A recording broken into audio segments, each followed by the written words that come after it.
We're back with another episode, and today we speak with our third semi-finalist of the MTGP Road to One Championship, Nathan Bendon.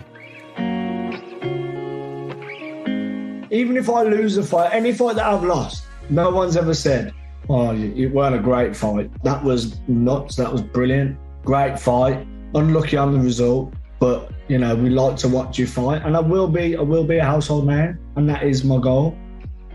I've had 2 years now where I've just done everything by the book. I've been organised. I've put training camps, you know, pen to paper, just making sure I know what day is happening, what my nutrition's on point. I don't go above 72 kilos now after a fight, and that's eating good. So it's a lot easier to make the weight. I'm happier. I'm performing well. I've won titles. I've got the WBC World. It's all coming. It's all coming now. So now it's my time. So that fight didn't happen. Then one championship, Muay Thai Grand Prix, called Do You Want This Tournament? Road to One. I thought, this is my path. This is the sign that I was meant to have. Because if I would have got signed after the Lumpini fight, after the knockout in the little gloves, torn my MCL and not been able to show up for one championship, you know, it could have really gone against me.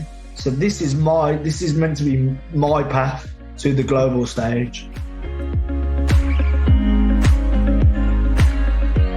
We dig into Nathan's earlier years and his gradual introduction into the world of Muay Thai. We talk about the support of his wife and 2 kids, and what distinguishes Nathan as a fighter, his style and his game plan, and his hunger to be the best in the world. We talk about his 2-year boxing stint and the 5-fight win streak that followed, including becoming both the international and world WBC title holder. We speak about his experience fighting in Thailand at the famous Lumpini Stadium, and his thoughts as he prepares for a semi-final against George Mouzakitis on November the 12th at the O2 Indigo. I'm your host, Gui Hung, and on a continuing mission to help as many people as possible organically. If you enjoy the conversation and benefit from it, share it with someone and pay it forward. Also, visit MindfulNEWS.uk for all of our podcasts, powerful video clips, and our growing library of free guided meditations for fighters.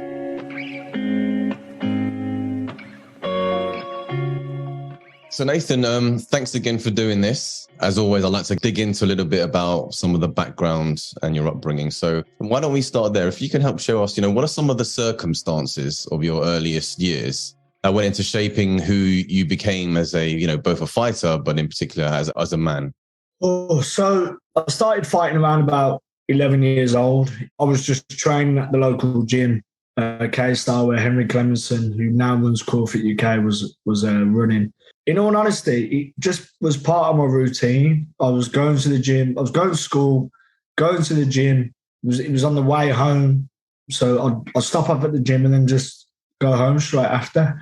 It was part of a routine, and it was just something that I did. I didn't really inspire to fight.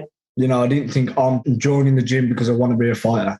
It was just somewhere to spend some energy and just give me something to do after school, I guess. Then I started getting quite good at it quite quickly. Had a few fights, and then it was, again, every time there was a show, do you want to fight? And I was like, yeah. It was part of a routine. Train hard, and I was winning, so I was obviously quite good at it.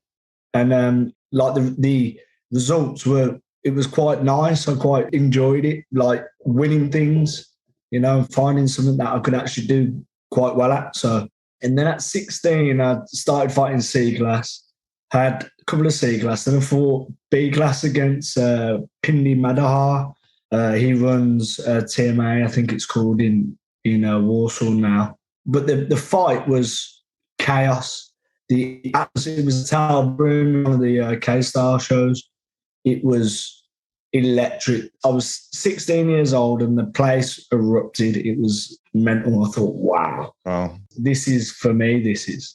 After the fight, there was he probably sold about 300 tickets. It was loads of people were there for him. I sold 100 because I've been fighting a lot now, and all the gym come, and we had quite a lot of pals at that age that were interested in fighting and stuff. So it was an amazing atmosphere. But after the fight, everyone was talking about it.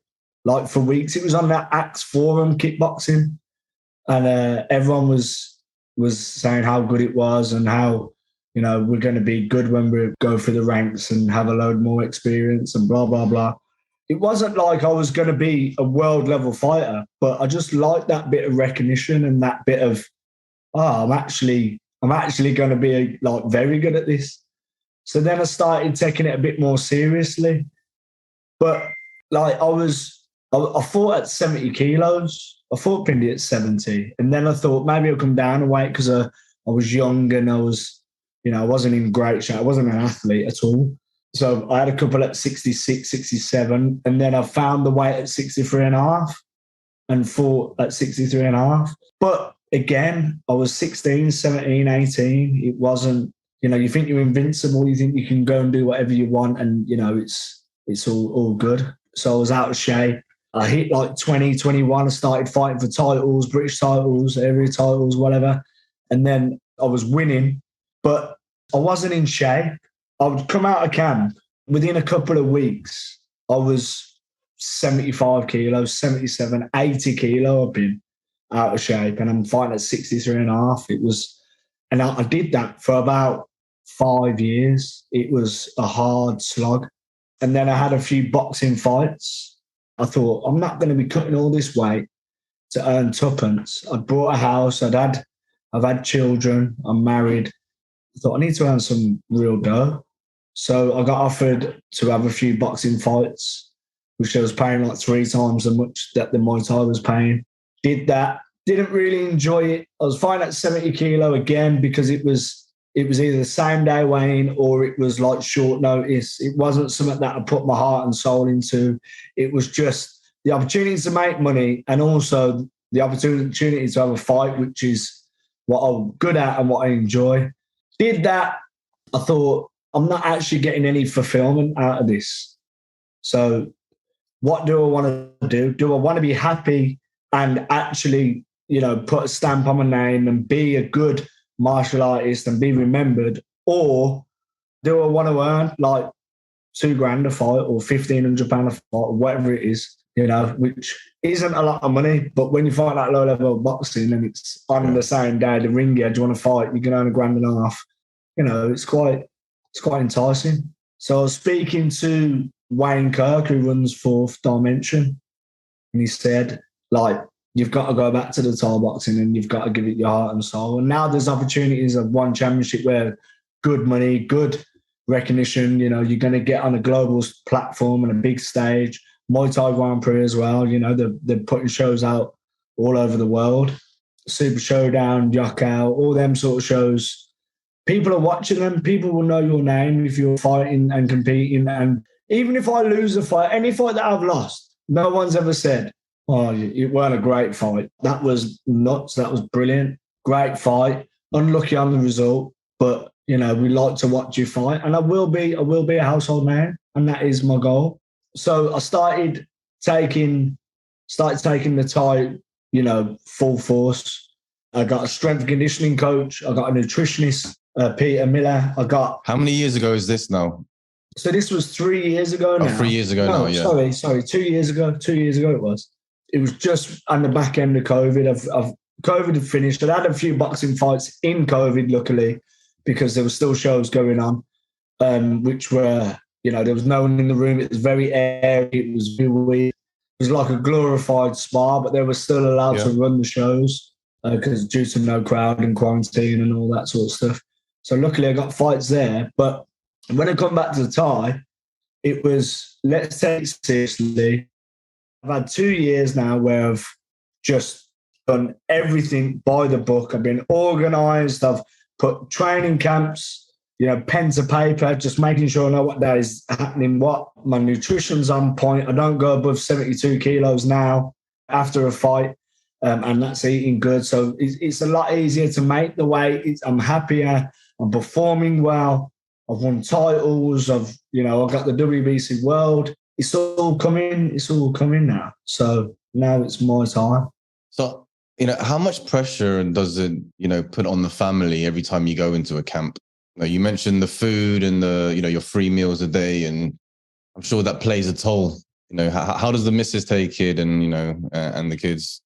So my missus joked. She said she's going to start a support unit for fighters' wives, because it is a shame, because my eldest is 5 and my youngest is 18 months.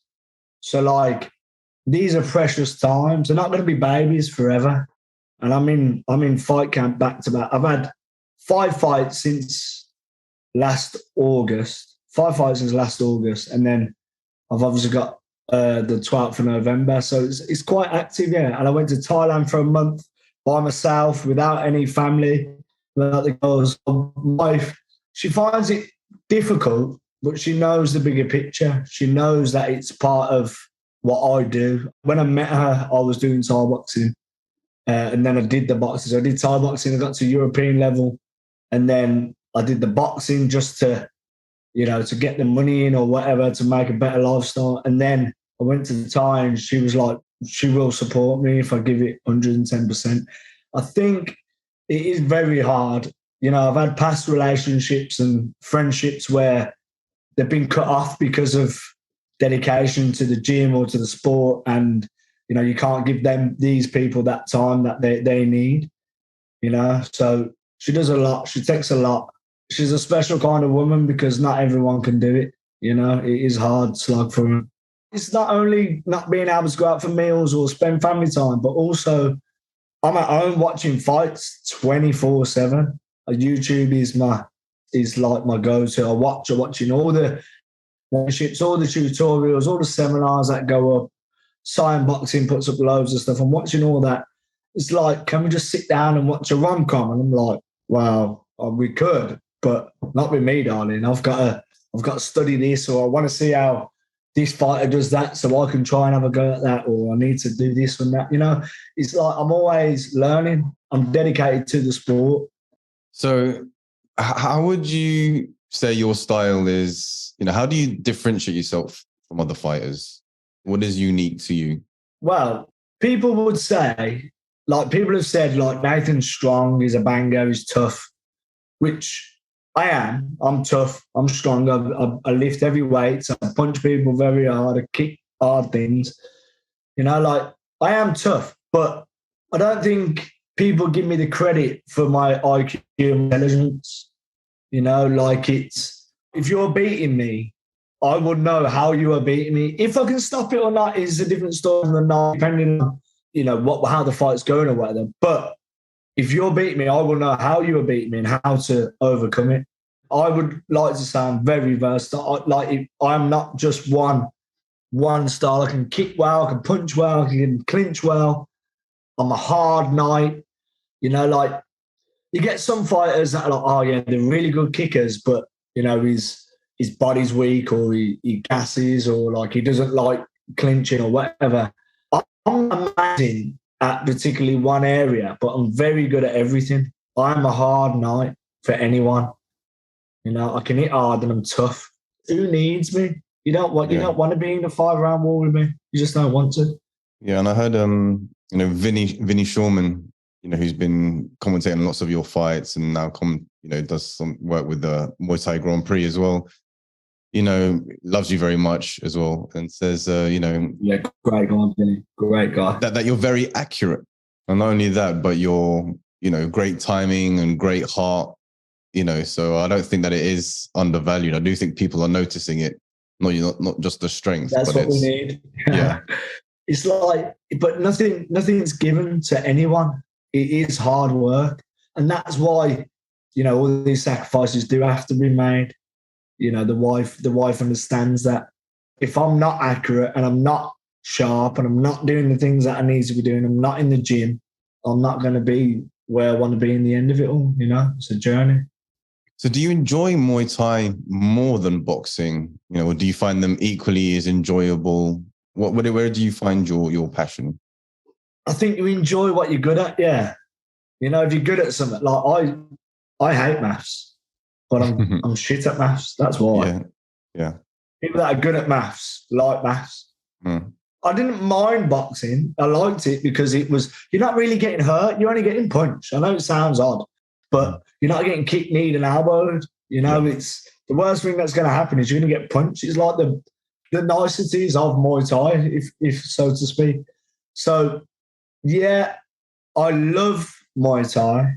It's a big passion of mine. It's been, it's in my makeup now. I've done Thai boxing longer than I haven't done Thai boxing for, Yes.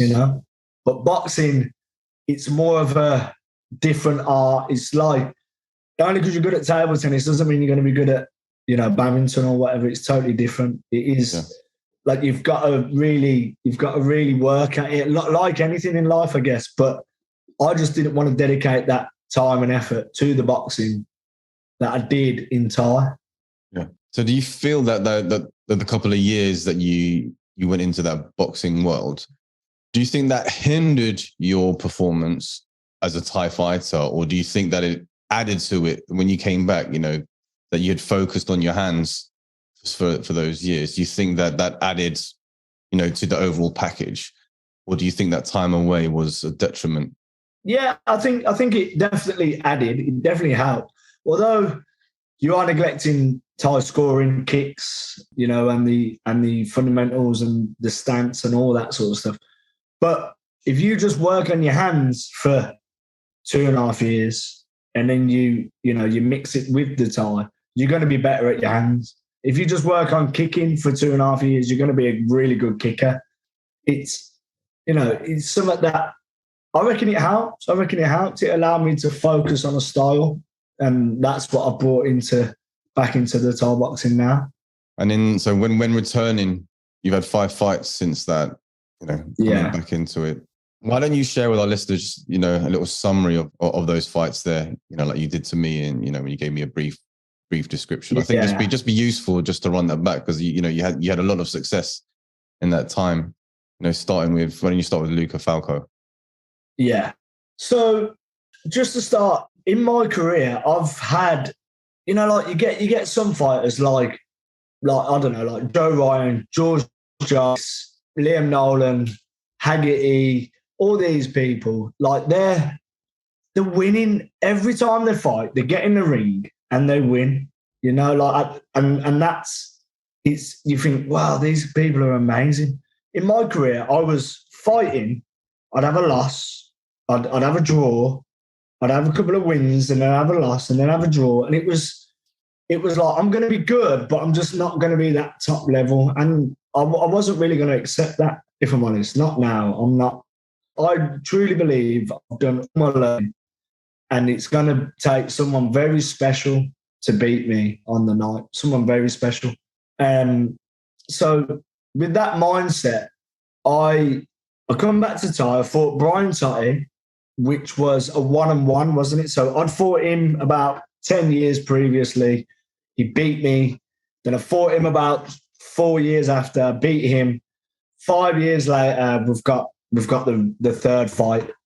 It was a very one-sided onslaught, and Totty's very good, but I just was not going to be denied. So I fought Totty in the August, and then I fought Luca Falco in the October, the Italian, who he was on like a 20-fight win streak. And then since I'd fought Falco, he's had like 5 or 6 fights from that, and won them all, and won a WBC world title at the weight below. So, he's a good standard fighter.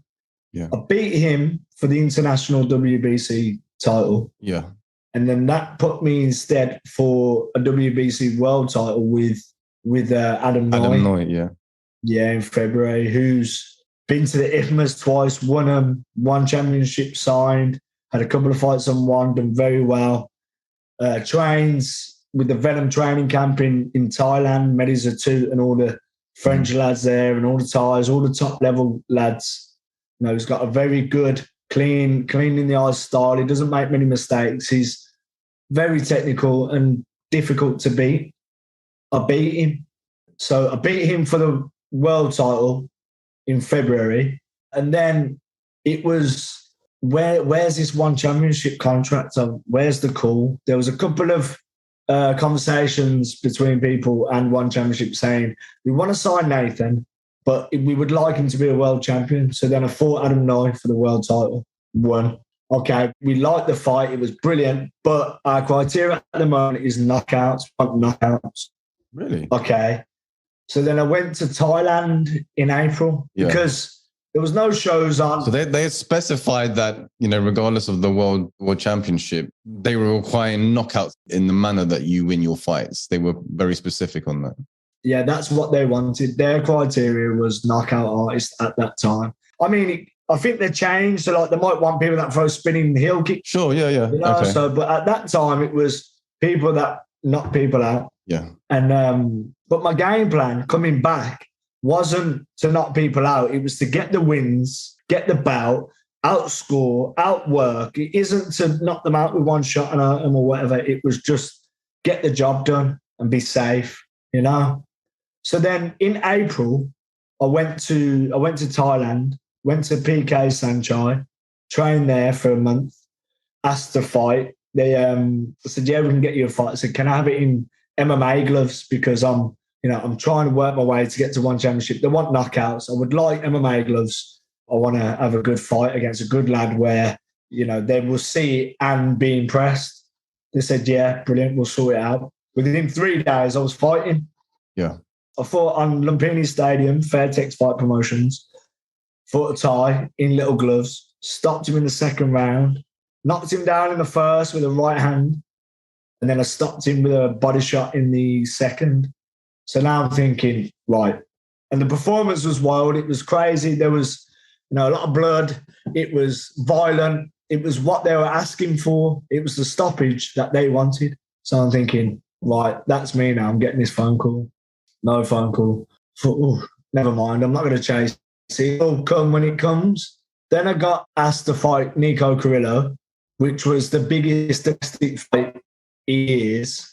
I know Liam Harrison fought Charlie Peters, which was a domestic fight, obviously, and he was signed to fight Greg Wooten, which was a big domestic fight as well. But this fight would have been massive. Yeah. The two people that genuinely do not like each other, and it isn't bravado, it isn't just for the cameras. If we see each other, we don't like each other. It's not, let's be friends behind the scenes. I think he's a prat. So that I was a part of that. Obviously, I had a grade 3 tear in my MCL, so I couldn't go ahead with the fight. And I was injured for 6 weeks before I actually pulled out. So I did everything I could to make it into the ring. So that fight didn't happen. Then one championship, Muay Thai Grand Prix, called, do you want this tournament? Road to one. I thought, this is my path. This is the sign that I was meant to have.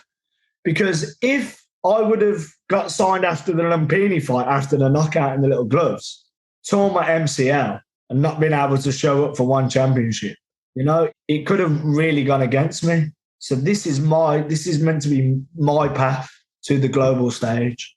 And this is, for me, So I said, yeah, I'll have that. Absolutely. Did lots of rehab on the knee, just, being very careful. I was halfway through camp. I injured it twice through camp. I took a week off. I had no training whatsoever, rehabbing. And usually I'm doing 10 weeks solid, hard graft grind. I'm not having a week. If I'm having a week off, I think, oh, God, I'm lazy. What's happening? He's training. I need to train. I just needed to be smart.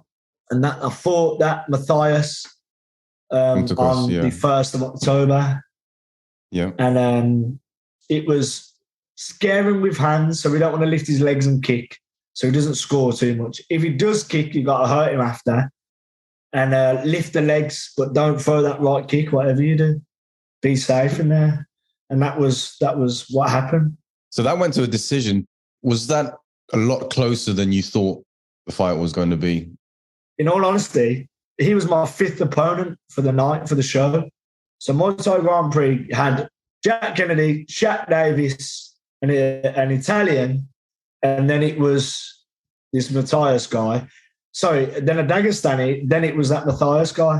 So, and all the other 4 weren't the same level as him. He's had 48 fights, 44 wins, fought in Thailand a lot, in little gloves, trains out of Fabio Pinca's gym. Yeah. And he's a sparring partner for Adam Noy, a guy that I've just fought who's legitimately world level. So in all honesty, I thought this is going to be a really hard night. I can't kick. I've got to rough him up, and he's going to be a good, well-schooled lad. it's going to be a hard night. So it was a lot easier than I imagined it was going to be. I kind of built him up, I think. I kind of thought he's going to be very good. He's going to be brilliant. And he wasn't. He was very average, which then hindered my performance because I didn't really need to get out second gear. I just wanted to be safe in there and not hurt my leg. If I would have started going for the stoppage and start trying to, swing combinations and get caught, it's about making it through, getting the win, not getting knocked out, So it was kind of a bit of a hindrance, to be honest. But yeah, it was a close fight on certain scoring. If you score Muay Thai as Muay Thai, yeah, it's a close fight. But how one championship score it, damage, aggression, footwork, ring presence, all that type of stuff, I win clear. I win every round. But the problem we've got is we've got UK judges that judge traditional Thai boxing doing, say there's 25 fights on the show, 20 fights on the show. They're judging 18 fights of pure Muay Thai, what they know that they judge all year round, every weekend, and then they've got to switch to one championship rules. You can't blame them for having their own, normal opinion on how to score it. So you've just got to make sure you know how the judges are scoring it when you're in there. This podcast is sponsored by Be Present Coaching, upskilling business professionals with mindfulness tools. Check out bepresent.uk for more information on corporate courses and guided mind exercises. So the other quarterfinal that night, so George Mouzakitis, who was just on the podcast, he came away with the victory. I know you like to watch footage. What did you make of that fight? And, how does that make you feel, leading up to the 12th of November when you meet George? Before I watched the fight, so before George had that fight, I thought, George is the final. George is he's got a win over Coakley. He's only had one loss to Liam McGrandles, who is legitimately world level.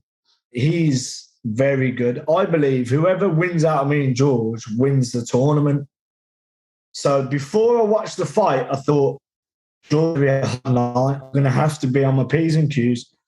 I'm going to have to be a good Thai boxer and outscore him and, kick his body. I don't know if I'm going to be able to do that with my knee, blah, blah, blah. I was a bit, I wouldn't say worried because fear isn't a factor, but I would say I was a bit apprehensive of how I was going to win and how I was going to approach it. But after watching the fight and this fight and then watching my last performances and how I've grown and my mindset and how it's actually coming to light of the one championship contract is at the end of this, I don't have any doubts whatsoever that I will win. I will beat George Mouzakitis. I'm very confident of it.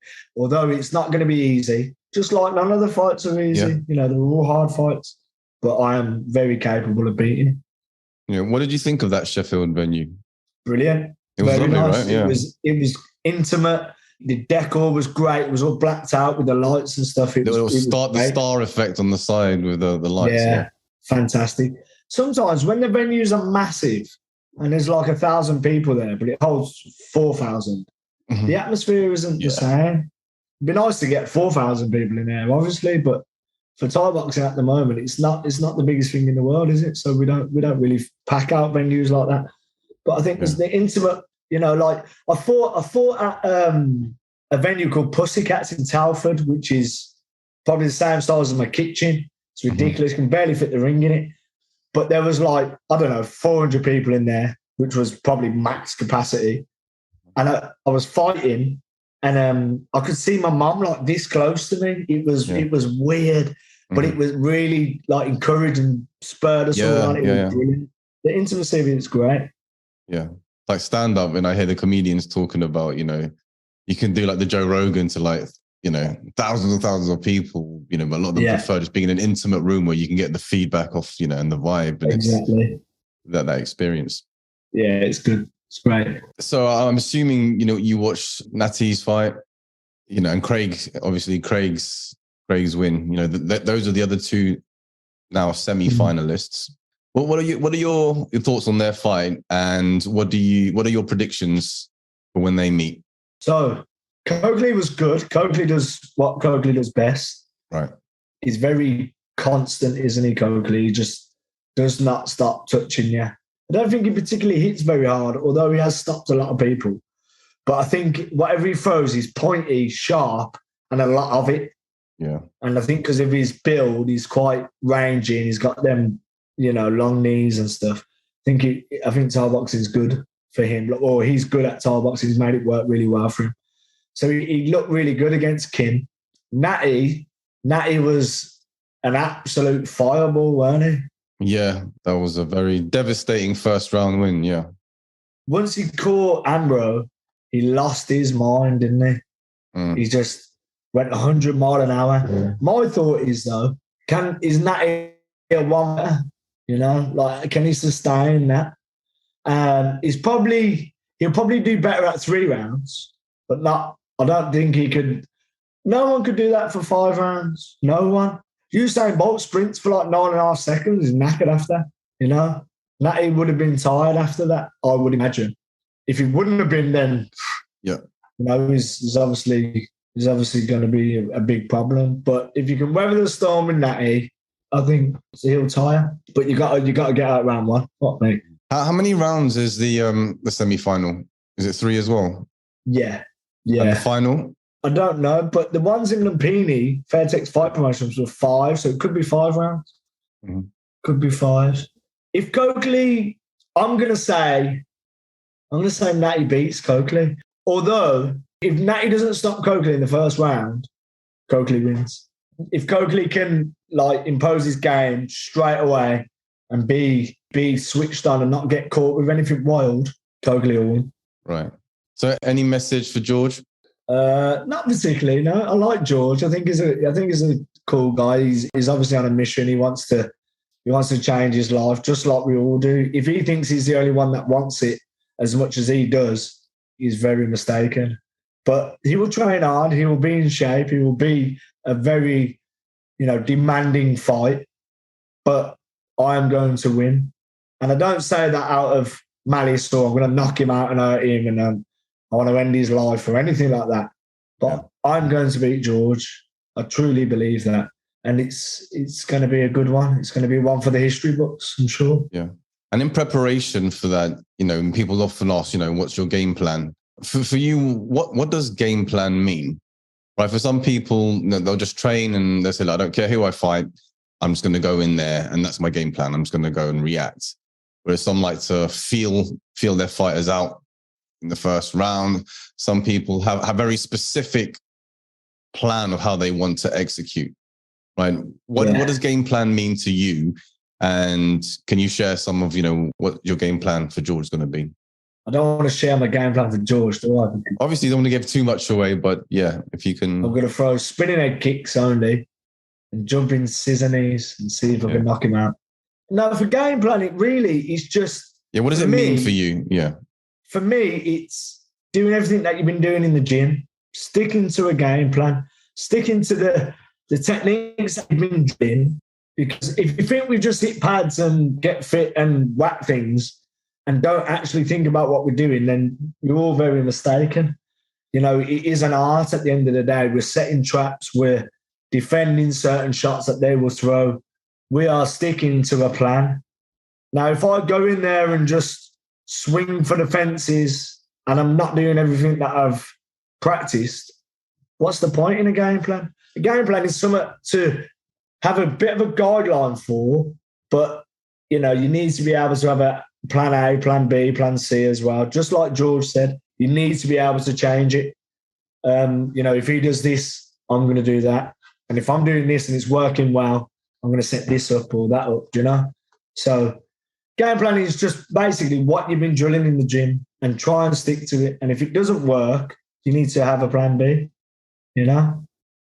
My game plan for George is basically, I'm not going to be able to right kick, I don't think. I haven't, so I've got to change the range. What am I going to do? Am I going to go all the way in and box an elbow and clinch and try and throw him about and ragdoll him and be strong there? Or am I going to try and make him miss and, and counter with hands and try and get the knockout or whatever? But it might be a bit of both. I might have to do one for 20 seconds, another one for 5 seconds and go again for a minute. It might be a bit of both. But I'm coming for every fight that I have now. I'm coming for knockouts. And I don't mean that as in malice. It's let's get this fight over and done with. Let's finish this. When I fought Brian Totty on the last time, I was having so much fun in there. I didn't want to stop him. And like everyone was saying after, you could have stopped him. You should have stopped him. He didn't do anything to you. But if I stop him, then I've got to get out of the ring. I'm performing here. I've done 12 weeks of hard training. Let me perform. This is the fun bit, yeah. Let me enjoy this moment, Mm-hmm. But I'm in there, handle business, get out, on to the next one for this tournament. Yep. So we're super excited. So that's November 12th at the O2 Indigo. You're going to be facing George Mouzakitis. It's the semi-final for this potential six-figure contract with one championship for the winner.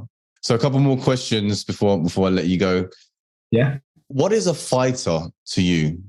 Someone that can overcome.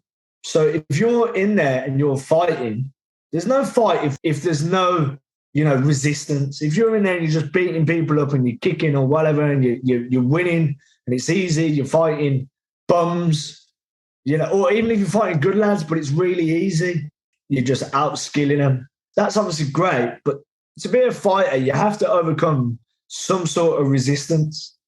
You have to fight through. And we do that every day. All of us do in fight camp. The days you don't want to go to the gym, you go. The days it's pissing down with rain in November and you've got to make weight, you do it. It's overcoming the struggles. And it doesn't have to be in the ring, does it? It's in life in general. If you're overcoming things, you are a fighter. Yeah, and so we'll end on this one, Nathan. What matters most? That I make it worth it. It's worth it for the people that sacrifice, because it isn't just me. It's my coaches, my training partners, my wife, my family, my daughters. People travel to come and see me fight. They spend a lot of money on tickets, hotels. They miss out on time with their family. Everyone sacrifices so much for me. It's important that I perform for them and obviously for myself. But I want to make, my daughters proud, my wife happy that, it's all done and finished and he got the win and he's not hurt and we can, enjoy each other's company as well. He's not down in the dumps because he didn't get the W or whatever it is. I want to make it worth it, because this has been, like 20 years almost of hard work. So if you're going to do it, you're going to have to do it to your fullest, make it worth it. Yeah, and getting those rom-coms with the missus after as well. Yeah, absolutely. So I'll be there ringside on the 12th and would love to get an interview following the fight. So I wish you all the best in the... So I look forward to the winner's interview after, yeah. Indeed. And, all the best with the preparation and the training and the weight. I know that's always a challenge, but all the best with that. And I'll speak to you on the 12th. Thank you very much, Gui. I really appreciate your time as well, yeah? No worries, mate. Catch you.